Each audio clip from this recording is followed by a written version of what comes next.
Hello everyone, welcome to Genzi's Education, an initiative of mine to make your learnings easier. So today आज मैं आप सबकी demand पर लेकर आई हूँ सारी क्लास 11th की इंपॉर्टेंट डेरिवेशंस की लिस्ट। तो ये मैंने काफ़ी सारे सैम्पल पेपर्स देखे 11th क्लास के, देन इंपॉर्टेंट टॉपिक्स देखे, खुद के एक्सपीरियंस के बेसिस पर मैंने ये लिस्ट प्रिपेयर की है एंड काफ़ी कंसाइज रखा है ताकि ज़्यादा ना हो, जो एवरेज बच्चे हैं या फिर जो बच्चे एवरेज से लो हैं उनके लिए थोड़ा ईजी हो सके। तो will start from motion in a straight line, क्योंकि यूनिट्स एंड डायमेंशंस में तो कोई डेरिवेशन है नहीं।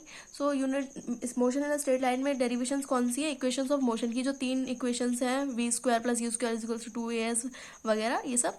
तो ये ना दो तरह से दे रखी हैं 11th क्लास में, कैलकुलस मेथड से एंड ग्राफिकल मेथड से। दोनों ही इंपॉर्टेंट है, तो आप दोनों ही अच्छी तरह प्रिपेयर कर लेना। Then coming to vectors, vector में analytical law of vector addition वैसे इतना ज़्यादा इंपॉर्टेंट तो है नहीं, लेकिन मैंने यहाँ इसलिए लिख लिया क्योंकि आपके यूनिट टेस्ट के परस्पेक्टिव से तो इंपॉर्टेंट है, फाइनल्स में इतना ज़्यादा इंपॉर्टेंट नहीं है, तो आप इसको स्किप भी कर सकते हैं। मैंने लिख लिया था, फिर मैंने इसलिए कट नहीं किया।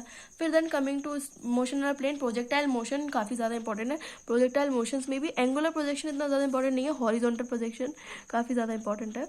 इसकी सारी डेरिवेशंस आ सकती है, जैसे time of flight, maximum range, height वगैरह, ये सारी आप अच्छी तरह प्रिपेयर कर लेना हॉरिजॉन्टल प्रोजेक्शन के लिए, ये इंपॉर्टेंट है, ये आ सकती है। फिर देन कमिंग टू उसके बाद एनएलएम में कंजर्वेशन ऑफ मोमेंटम वाली जो डेरिवेशन है, इसका भी वीडियो मैंने बनाया हुआ है, आपको नहीं आती तो देख सकते हैं। एंड बैंकिंग ऑफ रोड, ये भी आप देख सकते हैं, ये दोनों ही काफ़ी ज़्यादा इंपॉर्टेंट है फ्रॉम एनएलएम। इन दोनों को प्रिपेयर कर लेना। फिर एनएलएम के बाद work energy and work power and energy में सिर्फ दो ही हैं जो मुझे ज़्यादा इंपॉर्टेंट लगी, that is work energy theorem, constant and variable दोनों के लिए, लेकिन ये काफ़ी इजी है तो इसमें कुछ प्रॉब्लम है नहीं। मैं लिख देती हूँ कांस्टेंट एंड वेरिएबल फोर्सेस दोनों के लिए। एंड फिर है law of conservation of energy, ये डेरिवेशन थोड़ी बड़ी है, लेकिन इफ़ यू अंडरस्टैंड, अच्छी तरह समझोगे तो हो जाएगी इजीली। सो ये दोनों वर्क एनर्जी में से करनी है आपको, ये इंपॉर्टेंट है। तो हो सकता है 90% ऑफ द केसेस में वर्क एनर्जी थ्योरम आपको 2 मार्क्स में या 3 मार्क्स में पूछ लेते हैं। फिर then coming to rotational motion, rotational motion मैंने देखा था, उसमें मुझे ऐसा कुछ इंपॉर्टेंट डेरिवेशन नहीं लगी।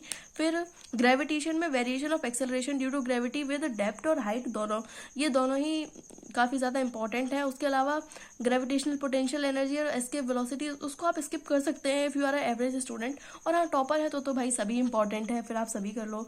फिर then coming to solids, solids में ऐसा कोई डेरिवेशन है नहीं, एक है elastic potential energy of stress आया, वो तो काफ़ी इजी है एंड इतनी ज़्यादा इंपॉर्टेंट भी नहीं है। फिर then coming to fluids, fluids में Bernoulli theorem and Torricelli law सबसे ज़्यादा इंपॉर्टेंट डेरिवेशन है, ये बिल्कुल प्रिपेयर करके जानी है आपको, वरना 90% 99% चांसेस है, मैं तो ये बोल रही हूँ, इसके एग्जाम में आने के, तो इसको काफ़ी अच्छी तरह प्रिपेयर कर लेना। Then thermodynamics, KTG and thermal properties में ऐसा कोई फिर से डेरिवेशन नहीं है इंपॉर्टेंट।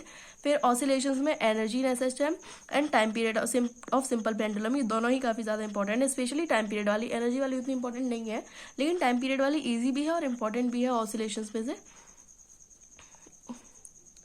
सो इसको कर लेना।